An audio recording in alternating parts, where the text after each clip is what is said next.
로 일어난 환란으로 말미암아 흩어진 자들이 베니게와 구브로와 안디오까지 이르러 유대인에게만 말씀을 전하는데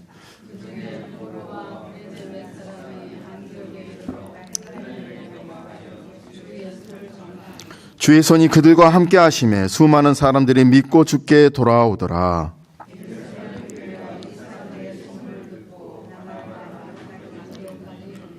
그가 이르러 하나님의 은혜를 보고 기뻐하여 모든 사람에게 굳건한 마음으로 주와 함께 머물러 있으라 권하니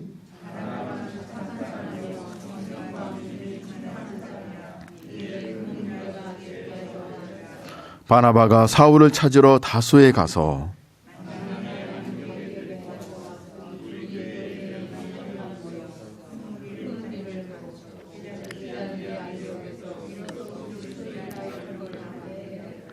그때 선지자들이 예루살렘에서 안디옥에 이르니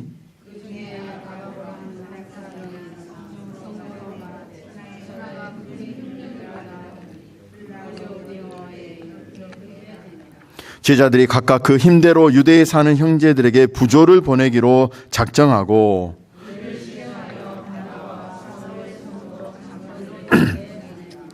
아멘. 요즘 그 북핵 문제로 뭐 미국에서 선제 타격하는 그런 이야기들이 이게 많이 이제 좀 이렇게 심심치 않게 나오게 되는데요. 이 선제 타격하는 것들을 이제 볼 때 가장 선제 타격에 주로 쓰이는 수단이 뭐냐면 공군력입니다. 그 전투기를 이용해서 이렇게 하죠. 예전에 그 이란 또 이렇게 이라크에서 이렇게 핵시설을 만든다는 정보가 있으면은 이스라엘 공군기가 가서 그냥 바로 이렇게 파괴하잖아요. 그만큼 공군력이 굉장히 이게 중요합니다.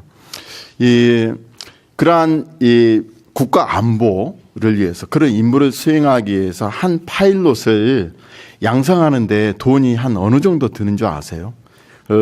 기종에 따라서 다르겠죠. 뭐 F-22 그 랩터 같은 경우는 굉장히 이렇게 높다고 하더라고요. 그런데 보통 이제 F-16 같은 경우 공군 사관학교에서 한 4년 동안 이 사관생도로서 이제 가르치는데 소요되는 게 한 2만 달러, 이제 2만 달러가 되고요. 20만 불, 20만 불 되고요. 20만 불 정도 되고, 그 다음에, 이 전투기를 조종할 수 있을 때까지, 초기 비행부터, 그 다음에 중급 비행, 고급, 이제 고등훈련기를 거쳐서 전투기를 탈 수 있는 그때까지, 소요되는 그런 그것이 2년 동안 이게 소요되는 비용이 300만 불 정도 든다고 합니다. 그리고 베테랑 전투기, 정말 이제 공수부하고 습격해서 자기 임무를 완수하는 그런 베테랑이 되는 데까지 8년이 소요가 되는 거예요. 그래서 그때 또 얼마가 드냐면 580만 불이 또 듭니다. 그럼 보십시오. 300만 불, 580만 불, 20만 불 다 하니까 몇만 불이요? 900만 불이에요. 그러니까 한 사람의 조종사를 양성하기 위해서 14년 걸려서 되는데 그게 들어가는 게 900만 불이에요. 900만 불의 사나이예요. 그러니까 이 보통 전투기 사는 사람들이 900만 불 사나이라고 보시면 돼요. 네. 제가 왜 이런 말씀을 이렇게 드리냐면 한 나라의 안보를 위해서 또 어떤 임무를 수행하기 위해서 국가가 지불하는 돈이 900만 불 정도 되는 겁니다. 그런데 천하보다 귀한 그런 한 사람을 구원하시고 오늘 이 주제처럼 그리스도인으로 만들기 위해서 우리 하나님이 어떤 일을 하시는가? 또 우리가 그리스도인으로서 이 조종사, 이 공군 조종사가 그 사명이 있듯이 우리 그리스도인으로서 이제 우리에게 택함을 받고 또 훈련도 받고 이런 하나님께서 비용을 치르시고 나서 우리에게 맡겨주신 그런 정말 그리스도의 사명이 무엇인가? 오늘 본문에 아주 정확하게 많이 나와 있다는 것입니다. 먼저 그래서 이 그리스도인이 되어기까지 과연 어떤 일들이 이렇게 벌어지는가를 다시 한번 살펴보기를 원하는데요. 먼저 이 한 사람의 그리스도인이 만들어지기 위해서 첫 번째가 뭐냐면 하나님의 주권적인 역사가 필요하다는 겁니다. 우리가 그냥 크리스천이 되는 게 아니라 저절로 되는 게 아니라 첫 번째 역사하는 게 뭐냐면 하나님의 주권적인 역사, sovereignty of God, 하나님의 그 주권적인 역사로 인해서 우리가 크리스천이 된다는 거예요. 그래서 오늘 이 본문에 보면 19절 한번 보십시오. 19절 보시면 어떤 이야기가 나오냐면 흩어진 자들이 베니게와 구브로와 안디옥까지 이르러 말씀을 전했다, 이런 표현이 나오죠. 자, 하나님이 믿는 사람들을 흩어지게 하심으로 이방 지역에 가서 복음을 전하게 하셨다는 겁니다. 그러니까 오늘 이 안디옥에 있는 사람들이, 예수를 믿은 사람들이 처음으로, 여기 한국말로는 이제 비로소 돼 있는데 영어로 보면 처음으로 돼요. 처음으로 그리스도인이 되었다, 이렇게 표현이 되는데, 이런 그리스도인이 되기까지 어떤 일이 필요했냐? 먼저 하나님이 예루살렘에서 믿은 사람들을, 믿음의 형제들을 흩어버리셨다는 겁니다. 흩어버리셨기 때문에 그들이 이방 나라에 와서 복음을 전하게 되고, 그래서 안디옥에 있는 사람들이 그 복음을 듣고 크리스천이 되었다는 거예요. 그러니까 첫 번째가 하나님이 흩으시는 이런 사건. 이 안디옥이 어디에 있었냐면 예루살렘으로부터 북쪽으로 약 300마일, 그러니까 우리 필라델피아를 기준으로 하면 로체스터 정도 됩니다. 그 정도의 거리에 안디옥에 있는 곳까지 사람을 이제 흩어버리게 되는 거죠. 근데 이 흩어진 이유가 어떤 이유죠? 바로 오늘 본문에 읽었던 스데반의 일로. 그 스데반의 죽음으로 유대 종교자들, 종교 지도자들과 그 사도 바울, 전 이름 사울, 그 사울이 이제는 기독교의 씨를 말리려고 박해를 하게 되죠. 그래서 그 박해를 피해서 사람들이 각 지역으로 이렇게 흩어지는 그런 역사들이 일어납니다. 그러니까 하나님은 때로는 우리 믿는 자들에게 고난을 주어서 그 고난을 통해서 하나님의 일인 복음의 그 전파를 하신다는 것이에요. 그래서 우리가 이런 것을 볼 때 하나님이 이 하시는 일은 우리가 정말 상상할 수 없는 일들을 통해서 하나님 일을 하시는구나. 그리고 이것도 결국은 다 하나님의 주권적인 역사구나.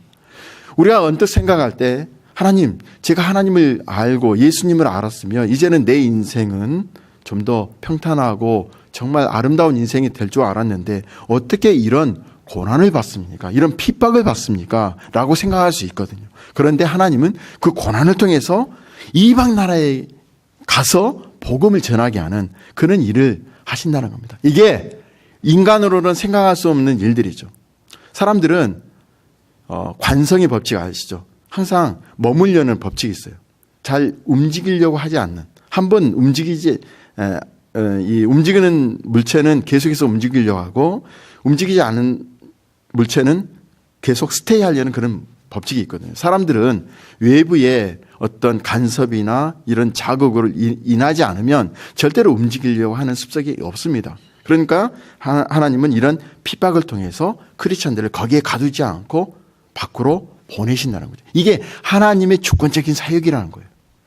그리고 하나님은 거기 흩으실 뿐만 아니라 오늘 21절 보시면 주의 손이 제자들과 함께 하심으로 많은 사람들이 주께로 돌아오게 되었다, 이런 말씀이 있죠. 그러니까 많은 사람들이 주께로 돌아온 이유가 뭐냐면 그 주의 손이 함께 있다는 거예요. 그러니까 주의 손이 함께하지 않으면 복음 전파가 어렵다는 것이죠. 그러면 이 주의 손이 함께 있다는 이 말이 무엇일까? 이거 보면 하나님의 능력이라는 겁니다. 그러니까 주의 손은 하나님의 능력이에요. 그러니까 하나님의 능력이 결국은 사람을 주께로 돌아오게 했다. 이 말은 곧 인간의 힘으로 되는 게 아니라는 겁니다. 사도행전의 역사는 인간의 힘의 역사가 아니에요. 사도행전은 성령의 역사입니다. 성령이 어떻게 운행하시고 움직이셔서 사람들이 구원을 받는지에 대한 내용이 사도행전의 내용이거든요. 그러니까 우리가 사도행전을 볼 때 우리 항상 염두에 둬야 할 것은 뭐냐면 성령께서 어떻게 역사하시는가. 우리가 그것을 봐야 된다는 겁니다. 우리가 전에 봤던 그런 이제 사도행전 이제 2장 38절을 보시면 베드로가 이런 말을 하죠. 그 수많은 사람들 이 앞에서 너희가 회개하여 각각 예수 그리스도의 이름으로 세례를 받고 죄 사함을 받아라. 그리하면 성령의 선물을 받으리니. 이렇게 이야기를 할 때 그때 3,000명이 회개하고 주께로 돌아온 역사가 일어나게 됩니다. 이것은 인간 베드로가 하는 게 아니라 바로 성령께서 하셨다는 것을 우리가 배웠습니다. 또 지난 시간에 했던 이방 사람 고넬료 집에 베드로가 가서 복음을 전했을 때 예수 그리스도, 부활하신 예수 그리스도, 심판하신 예수 그리스도, 다시 오실 예수 그리스도를 전했을 때 그 고넬료 집에 많은 사람들이 무엇을 받았다고요? 생명의 회개를 얻는 그런 성령을 또 받게 되는 걸 볼 때 우리 인간이 어떤 구원을 이루어가는 게 아니라 바로 하나님의 그 성령이 이 역사하는 것을 우리가 볼 수가 있는 것이죠. 그러니까 이런 크리스천이 되는 데 있어서 하나님이 이렇게 하나님이 주권적으로 역사하신다는 겁니다. 이런 성령이 우리 사람들에게 임하게 한다는 그 하나님의 약속이 어디에 나와 있냐면 에스겔서에 나와 있어요. 에스겔서 36장 26절 제가 읽어드릴게요. 또 새 영을 너희 속에 두고 새 마음을 너희에게 주되 너희 육신에서 굳은 마음을 제거하고 부드러운 마음을 줄 것이며 이렇게 돼 있죠. 너희 속에 무엇을 준다고요? 새 마음이요. 이 새 마음은 우리가 노력으로 된 게 아니라 하나님이 주신 선물입니다. 이렇게 성령께서 우리 육신 가운데 있는 사람들의 그 마음을 새롭게 변하게 만든다는 거예요. 그래서 우리 성령은 우리 영혼에 새로운 생명을 심어주시는 분이 성령 하나님이시고 그게 하나님의 역사라는 겁니다. 그래서 하나님은 우리에게 이런 굳은 마음을 제하시고 하나님을 알려고 하지 않는 그런 굳은 마음을 제하시고 우리에게 이런 영적 삶의 원리가 심어지게 하시고 그 영혼을 지배하는 성향의 근본적인 변화를 일으키게 하는 분이 바로 성령 하나님이시라는 겁니다. 자, 바울의 경우를 한번 보세요. 이 사울, 핍박하기 전에 그런 사울, 예수 그리스도를 영접하기 전에 그 사울의 모습을 한번 보자고요. 그 사울은 열정이 있었습니다. 그리고 가말리엘 그 문화에서 철저하게 율법을 그런 전수받은 아주 논리 정연한 사람이었어요. 그리고 담대했어요. 그런데 이 사도 바울이 예수를 만나고 나서 바울로 변했을 때 열정과 어떤 논리, 이러한 담대함 이것들은 변하지 않았어요. 그것은 그대로 킵합니다. 그런데 무엇이 변했냐면 그 사람의 생각이 변한 거예요. 방향성이 변했죠. 전체적인 사고방식이 변했습니다. 예전에는 예수 그리스도를 싫어한 사람이었어요. 그런데 예수를 만나고 어떻게 됩니까? 이제는 예수 그리스도를 좋아하고 예수를 전하는 삶으로 방향성이 변했다는 거죠. 이게 바로 새로운 성향이고 그 새로운 성향을 누가 주셨냐? 그것이 바로 성령 하나님께서 주셨다는 겁니다. 이게 하나님이 역사하시는 그런 하나의 증거가 될 수가 있는 것이죠. 이렇게 성령의 역사로 인해서 사람들은 예수님을 조금씩 알아가게 된다는 것입니다. 그런데요, 이 한 사람이 구원받은 이 그리스도인을 만들기 위해서 우리 하나님은 상상할 수도 없는 값을 지불하셨습니다. 자, 바일럿 한 사람을 만드는데 900만 불을 지불한 것과는 비교되지 않는 그러한 십자가에서 우리 하나님이 직접 죽으시고 또 그 죽음을 이기시고 부활하셔서 이를 믿는 모든 자들에게 생명의 길을 열어 놓으신 것이죠. 이것이 우리 하나님의 주권적인 구원의 사역이라는 겁니다. 이게 베이스로 깔려 있다는 거예요. 이 베이스로 깔려 있는 이곳에서 바로 이제 그리스도인이 되어가는 그런 과정이 있다는 겁니다. 우리가 내가 이렇게 그리스도인이 된 거, 예수를 믿고 교회를 이루고 하나님을 아버지라고 이렇게 부르고 예수님을 구주라고 영접한 이렇게 부르고 있는 여러분들이 그냥 된 게 아니라 이 밑에서 일하시는 우리 하나님이 미리 다 일을 해놓으신 그 바탕 위에서 우리가 그리스도인이 되었다는 거. 우리가 잊어서는 안 된다는 겁니다. 그리고 이 한 사람의 그리스도인을 만들기 위해서 두 번째로 우리가 살펴봐야 할 것이 뭐냐면 여러 준비된 사람들의 수고가 있었다는 겁니다. 자, 19절과 20절을 한번 이게 보시면 흩어진 사람들이 이런 박해라는 그런 이 고난 가운데서도 목숨을 걸고 예수를 전하는 수고가 있었다는 거죠. 그렇지 않습니까? 이런 수고에 우리 하나님이 또 어떻게 하십니까? 21절 한번 보십시오. 21절 주의 손이 그들과 함께 하심에 이게 있어요. 그러니까 하나님은 이렇게 수고한 사람들과 함께 일하시지 그냥 혼자 하시는 분은 아니라는 겁니다. 하나님은 충분히 혼자 복음을 전하시고 구원하실 수 있는 능력이 계세요. 그러나 우리 하나님은 그렇게 하시지 않습니다. 하나님은 반드시 우리 인간을 초청하시고 그 구원의 사역에 우리 인간을 초청하셔서 함께 일하시기를 원하시는 분이 하나님이시란 거예요. 우리가 그것을 잘 알아야 된다는 겁니다.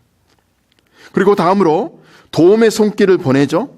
자, 안디옥에서 복음을 전했더니 많은 사람들이 주를 믿게 됐어요.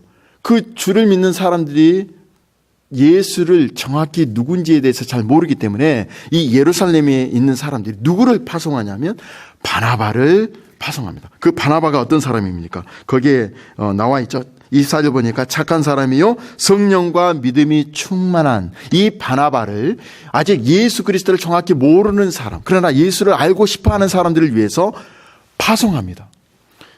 자, 바나바를 한번 보십시오. 바나바는 예루살렘에서 충분히 거기에서 사역을 할 수 있고 또 예루살렘을 떠나지 않아도 될 사람이에요. 그런데 예루살렘에 있는 교회가 바나바를 파송하려고 할 때 바나바가 기꺼이 그 이방 지역에 가서 복음을 전하려는 그런 커미트먼트를 했다는 겁니다.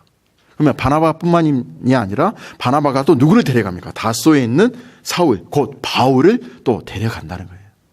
이러한 수고, 정말 자기가 자라고 낳았던 곳에서 편히 사역할 수도 있는데 이런 복음을 위해서 다른 이방 지역에 간다는 거. 요즘이야 교통이 편하고 모든 인터넷이 발달했기 때문에 여기나 거기나 다 똑같은 환경이지만 당시에 예루살렘과 안디옥의 그런 생활이랑 환경은 완전히 달랐다는 거죠.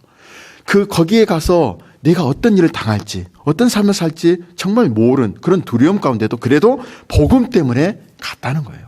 이런 수고가 결국은 안디옥에서 사람들이 그리스도로 부름을 받게 한 그런 일이 일어나게 됐다는 거예요. 이런 사람들의 수고가 있었다는 거예요. 그리고 보십시오. 바나바와 바울이 가서 무엇을 했습니까? 가서 가르쳤다는 거예요. 그들이 파송된 이유는 가르치는 것. 누구에 대해서? 예수 그리스도에 대해서 가르치기 위해서 파송을 받고요. 또 거기에서 열심히 몇 년 동안 가르쳤다고 되어 있습니까? 거기에 1년 동안. 우리가 1년 하면 별로 이렇게 크게 안 보이지만 초대교회 사람들은 날마다 모였다는 겁니다. 날마다 예수님에 대해서 1년 동안 공부를 했다는 거예요. 우리 셰퍼들 앞에서 성경 공부는 2주에 한 번 합니다.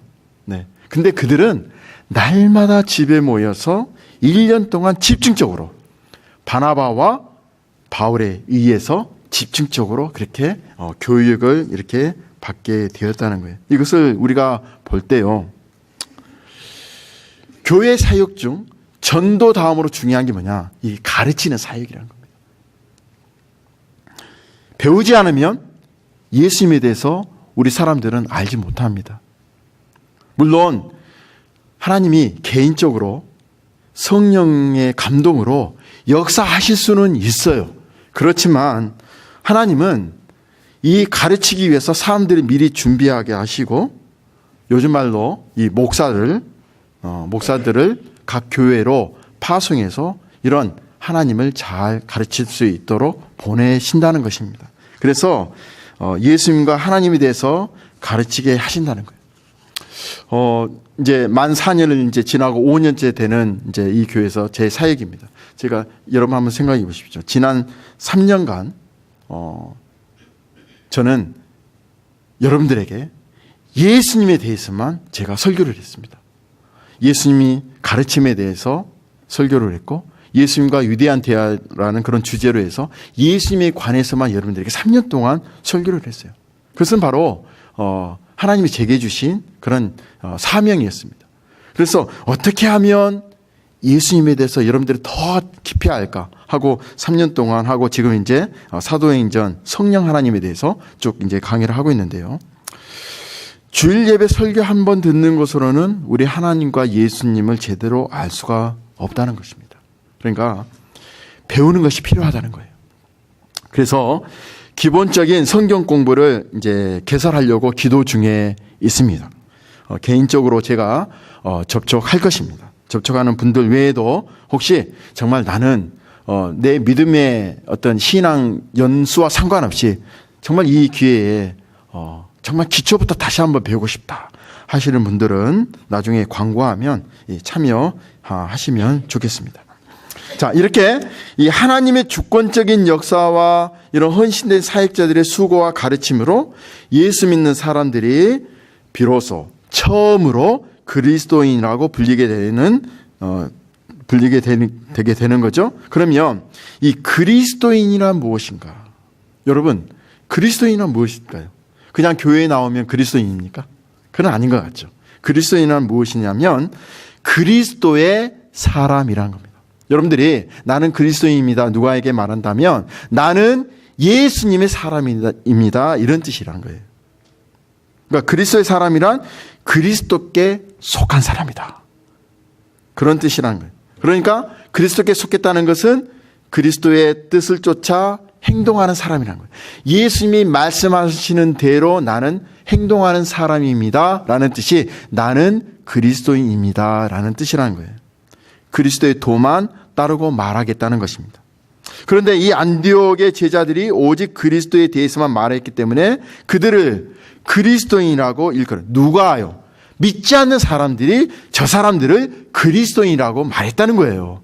스스로 나는 그리스도인이다 이렇게 말한 게 아니라 그 안디옥에서 예수를 알고 믿었던 사람들을 향해서 예수 믿지 않는 사람들이 저 사람들은 그리스도인이다 이렇게 말을 했다는 겁니다. 한마디로 말하면 예수쟁이라는 거예요. 예수밖에 모르는 사람이라는 거예요. 우리 예수쟁이 이런 말을 들을 때 여러분 기분이 좀 어떠세요? 어떠세요? 솔직히 말하면. 우리 권사님이 좋다고 하는데 어떤 사람들은 예수쟁이 하면 별로 기분이 안 좋은 사람들이 있어요. 수도 있어요. 왜냐하면 예수밖에 모르기 때문에 그렇다는 거죠. 그러니까 당시에 이 안디옥에서 그리스도인이라 불렸다 이것은 어떻게 보면 조롱의 뜻입니다. 왜냐하면 예수밖에 모르는 사람이기 때문에 칭찬이 아니라는 거예요. 자, 세상이 볼 때 예수밖에 모르는 사람으로 보여졌다는 것이죠. 이것이 안디옥에서 예수님을 알았던 그리스도인이라고 불렸던 사람들의 그런 당시 상황이란 겁니다. 자, 그들의 삶의 의미가 오직 그리스도에게 있었고 그리스도로 살고 그리스도로 죽는다는 정신으로 살아갔기 때문에 그들은 이방 사람들은 그들을 향해서 예수밖에 모르는 사람, 저 사람들은 예수밖에 모르는 사람이다. 그렇게 조롱하는 뜻으로 불렸던 게 바로 그리스도인이라는 뜻이었다는 거예요. 자, 오늘날 우리가 볼 때 그러면 그리스도인은 또 우리가 어떻게 생각을 해야 되냐면 바로 그리스도인은 그리스도 안에 있는 사람들이다. 왜요? 그리스도의 뜻만 생각하기 때문에 그리스도 안에 있는 사람들이라는 거예요. 한 예로, 자, 여러분 이 컵에 물이 있죠. 이 물이 이 컵 안에 있으면 이 물은 어떻게 행동을 합니까? 이 물이 나가고 싶어도 나갑니까? 못 나갑니까? 이 물이 내가 저곳으로 움직이고 싶어도 움직입니까? 못 움직입니까? 어떻게 해야 움직이죠? 이 컵이 움직이는 대로만 움직이죠. 그렇지 않습니까? 그러니까 우리가 예수 그리스도 안에 있다는 것은 바로 이거예요. 물처럼 이 컵이 움직이는 대로만 움직인다는 거예요. 그러니까 여러분들이 정말 그리스도인이다. 이것은 내가 예수님이 움직이는 대로, 예수님의 생각대로, 예수님이 말씀하시는 대로만 내가 움직이겠다는 게 바로 그리스도 안에 사는 그런 성도의 모습이라는 겁니다. 여러분 과연 그렇게 사시나요? 여러분 정말 예수님이 움직이는 대로만, 예수님이 말씀하시는 대로만 살고 있습니까? 이게 바로 정말 우리가 생각해야 될 진짜 그리스도의 그러한 이 정의를 우리가 다시 한번 생각해 봐야 된다는 겁니다. 자, 이처럼 이 안디옥에서 제자들이 그리스도인이라 일컬음을 받았다고 하는데, 그런데 이제 본문에서 갑자기 그 27절 또 나옵니다.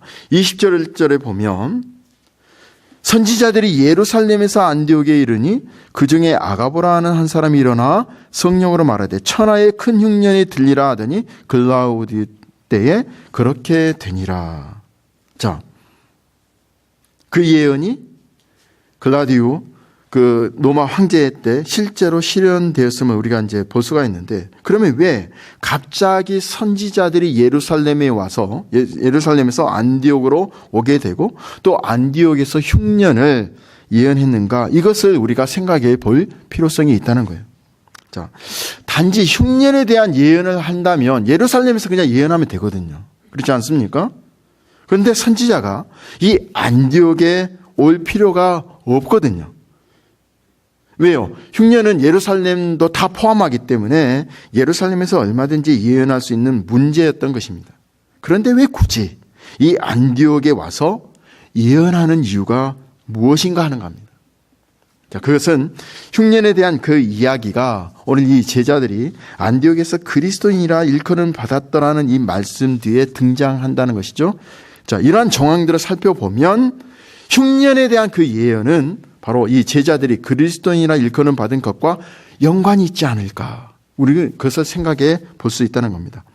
오늘 이 본문을 이해하는데 중요한 열쇠가 어디 있냐? 29절에 나와 있어요. 29절 한번 보십시오. 제자들이 각각 그 힘대로 유대에 사는 형제들에게 부조를 보내기로 작정했다. 이 말입니다. 자, 보세요. 갑자기 흉년이 등장한 이유를 알게 해주는 내용이죠. 자, 하나님은 무턱대고 심심해서 이런 흉년을 있게 하거나 어떤 홍수를 있게 하시는 분이 아니라는 겁니다. 우리 성도와 불신자들에게 똑같이 흉년이 있게 함으로써 그 속에서 정말 하나님을 믿는 그리스도인들은 어떻게 살아가는 것을 보여주시고자 하는 것이 바로 흉년과 홍수를 일으키신다는 거예요.